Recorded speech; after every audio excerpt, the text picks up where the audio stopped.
Attingal karate ടീമിന്റെ പുതിയ branch ACSC നഗറിൽ ആധുനിക പരിശീലന സൗകര്യങ്ങളോടെ പ്രവർത്തനം ആരംഭിച്ചു.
ജില്ലാ sports council president SS Sudheer ക്ലബിന്റെ ഉദ്ഘാടന കർമ്മം നിർവഹിച്ചു.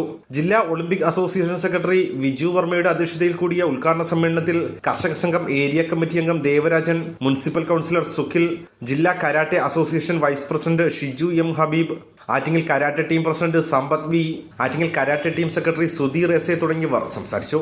ആറ്റിങ്ങൽ കേന്ദ്രമാക്കി 2008 ആരംഭിച്ച ഒരു കരാട്ടെ പരിശീലന കേന്ദ്രം ഇന്ന് ഒട്ടേറെ ബ്രാഞ്ചുകൾ, അത് ആറ്റിങ്ങൽ പരിസരത്തിൽ മാത്രമല്ല തിരുവനന്തപുരം ജില്ലയിലും കൊല്ലം ജില്ലയിലുമായി 30-ൽ പരം ബ്രാഞ്ചുകൾ ഇന്ന് ആറ്റിങ്ങൽ കരാട്ടെ ടീമിനുണ്ട്.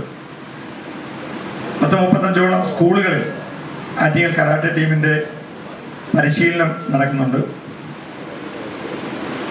അതുമാത്രമല്ല, കേരളത്തിലെ ഒരു കായിക മത്സരം എന്നുള്ള നിലയിൽ കരാട്ടയിൽ ഏറ്റവും ശ്രദ്ധേയമായ ഒരു കരാട്ടെ ടീമായിട്ട് ആറ്റിങ്ങൽ കരാട്ടെ ടീം മാറിയിട്ടുണ്ട്.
ഉദ്ഘാടനത്തോടനുബന്ധിച്ച് ആറ്റിങ്ങൽ കരാട്ടെ ടീമിൽ നിന്നും ഈ വർഷം കായിക താരങ്ങളെ സർക്കാർ സർവീസിൽ നിയമിക്കുന്നതിനായി സർക്കാർ അംഗീകരിച്ച് പുറത്തിറക്കിയ ലിസ്റ്റിൽ ഇടം നേടിയ അനർഘ, അമൽ, സൂരജ് എന്നിവരെയും ലോക പോലീസ് ഗെയിംസിൽ മെഡൽ നേടിയ രംഗനെയും school games, university games, sports council karate ചാമ്പ്യൻഷിപ്പുകളിൽ മെഡൽ നേടിയ താരങ്ങളെയും ആറ്റിങ്ങൽ ഗേൾസ് ഹൈസ്കൂൾ ജംഗ്ഷനിൽ നിന്നും ഘോഷയാത്രയായി ACSC നഗർ കരാട്ടെ ക്ലബിലേക്ക് ആനയിക്കുകയും അവരെ അനുമോദിക്കുകയും ചെയ്തു. ഭാരത് വിഷൻ, ആറ്റിങ്ങൽ.